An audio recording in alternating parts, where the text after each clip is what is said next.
லூக்கா 21ஆம் அதிகாரம் 20ஆம் வசனம். எருசலேம் சேனைகளால் சூழப்பட்டிருப்பதை நீங்கள் காணும்போது அதன் அழிவு சமீபமாயிற்றென்று அறியுங்கள். அதிலே 31ஆம் வசனத்தில் அப்படியே இவைகள் சம்பவிக்கிறதை நீங்கள் காணும் பொழுது தேவனுடைய ராஜ்யம் சமீபமாயிற்றென்றும் அறியுங்கள். 34ஆம் வசனம், உங்கள் இருதயங்கள் பெருந்திண்டினாலும் வெறியினாலும் லௌகீக கவலைகளினாலும் பாரமடையாதபடிக்கும் நீங்கள் நினையாத நேரத்தில் அந்த நாள் உங்கள் மேல் வராதபடிக்கும் எச்சரிக்கையாயிருங்கள். 35ஆம் வசனத்தில், பூமி எங்கிலும் குடியிருக்கிற அனைவர் மேலும் அது ஒரு கண்ணியை போல வரும். 36ல், ஆகையால் இனி சம்பவிக்கப் போகிறவைகளுக்கெல்லாம் நீங்கள் தப்பி மனுஷகுமாரனுக்கு முன்பாக நிற்க பாத்திரவான்களாக எண்ணப்படுவதற்கு எப்பொழுதும் ஜெபம் பண்ணி விழித்திருங்கள். கர்த்தர் நல்லவர், அவர் கிருபை என்றும் உள்ளது. இந்த நாளிலே ஆண்டுடைய வருகை சமீபம். ஒரு மோசமான சூழ்நிலைகள் நடக்கிற காலங்கள், ஆண்டுடைய வருகைக்கு முன்பு நடக்கக்கூடிய அடையாளங்கள் நடந்து வருகிற நாட்கள். லூக்கா எழுதின சுவிசேஷ புத்தகத்தின் 21ஆம் அதிகாரத்தில்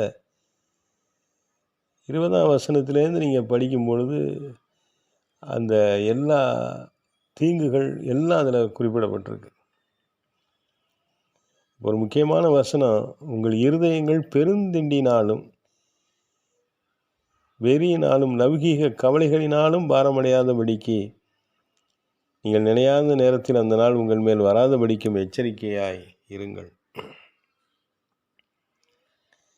தேவனுடைய பிள்ளைகளே, உங்கள் இருதயம் பெருந்திண்டி, சாப்பாட்டை பொறுத்த கவலை, பெரிய சாப்பாடு, பெருந்தீனி, ஆடம்பரமான சாப்பாடு, ஆடம்பரமான வாழ்க்கை, வெறி, அடிக்ட் ஆகிறது, பலவிதமான பழக்க வழக்கங்களுக்கு, களியாட்டுகளுக்கு அடிமைப்படுறது, லௌகீக கவலை, வீடு வாசல், பைக்கு, காரு, பங்களா, தோட்டம், பிஸ்னஸ்ஸு, பெரிய ஆளாக வரணும், பெரிய படிப்பு, பெரிய அரசாங்க வேலை, லைஃப்பில் செட்டில் ஆகணும், வெல் செட்டில், நல்ல மனைவி வரணும், நல்ல புருஷன் வரணும், பிள்ளைங்க பெரிய ஆளாக வந்துடணும், லௌகீக கவலை, இதனால் பாரம் அடைஞ்சிருக்கு. ஆனால் ஆத்மாக்களை குறித்தின பாரம் இன்றைக்கி கிறிஸ்தவங்கள்ட்ட இல்லைங்கிறது தான் வேதனைக்குரிய விஷயம். ஆனால் ஒரு பெரிய நாள் ஒன்று வருது. இந்த அதிகாரத்தை வாசிக்கும் பொழுது இதில் ரொம்ப எச்சரிக்கையாக இருக்கணும். மனுஷகுமாரனுக்கு முன்பாக நிற்க பாத்திரவான்களாக எண்ணப்படுவதற்கு எப்பொழுதும் ஜெபம் பண்ணி விழித்திருங்கள். எப்பொழுதும் ஜெபம் பண்ணி விழித்திருங்கள். மனுஷகுமாரனுக்கு முன்பாக நிற்க பாத்திரவான்களாக எண்ணப்படுவதை குறித்து கவலைப்படுங்க. அநேக கவலைகள், அநேக பாரங்கள், அநேக வேதனைகள், அநேக நெருக்கம், கவலைப்படுறோம். சாப்பாட்டை குறித்து கவலை,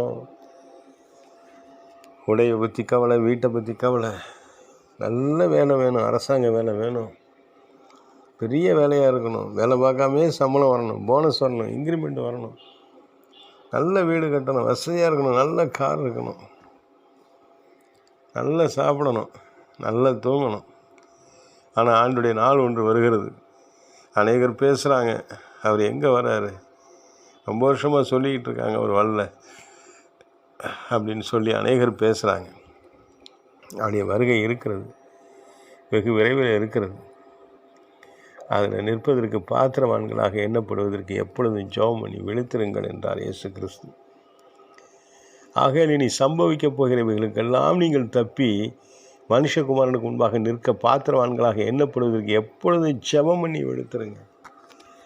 எப்பொழுதும் ஜெபம் பண்ணுகிற ஒரு அனுபவம் நமக்கு இந்த நாளில் தேவை என்று ஆவியானவர் சொல்லுகிறார். எப்பொழுதும் ஜெபம் வேணும். எருசலேமை சுற்றி சேனைகள், எருசலேமை அழிக்க முடியா, இஸ்ரவேலை அழிக்க முடியா, பிசாசின் கிரியைகள், மனுஷ எதிர்ப்புகள். இந்த நாட்களில் சபைகளில் சபைக்கு வெளியே உபத்திரம், சபைக்கு உள்ளேயும் உபத்திரம் இருக்குது. தேவனுடைய ராஜ்யத்தை கட்ட முடியாதபடி வெளியில் உபத்திரம் நிறைய இருக்குது. சுவிசேஷம் அறிவிக்க முடியல, ஆராதனை பண்ண முடியல, உள்ளாரையும் நிறைய உபத்திரங்களை பிசாசு வைத்திருக்கிறான். இந்த லௌகீக கவலைகளில் அநேக ஜனங்கள் கிறிஸ்தவர்கள் உட்கார்ந்துருக்கிறாங்க. இது உள்ளே இருக்கிற உபத்திரம். தேவனுடைய ராஜ்யத்தை குறித்து கவலையற்றவர்களாய், தேவனுடைய வருகையை குறித்து அதுக்கு ஆயத்தமாக இருக்கிறதுக்கான தங்களை தயார்படுத்தக்கூடிய சூழ்நிலைகள் இல்லாதபடி லௌகீக கவலையில் சிக்கி இருக்கிற ஒரு உபத்திரவத்தில் இருக்கிறாங்க. கர்த்தர் நல்லவர். இந்த நாளில் அவருடைய வருகைக்கு ஆயத்தமாகி அவருடைய வருகைக்கு முன்பதாக பரிசுத்தவானாய் நிற்பதற்கு நம்மளை தகுதிப்படுத்திக் கொள்வோம். அதற்கு எப்பொழுதும் ஜெபம் பண்ணி விழிப்போடு இருப்போம். அவருடைய சமூகத்தில் காத்திருப்போம். அதிகாலையில் அவரை நோக்கி செபிப்போம். எப்பொழுதும் விழித்திருந்து ஜெபம் பண்ணோம்.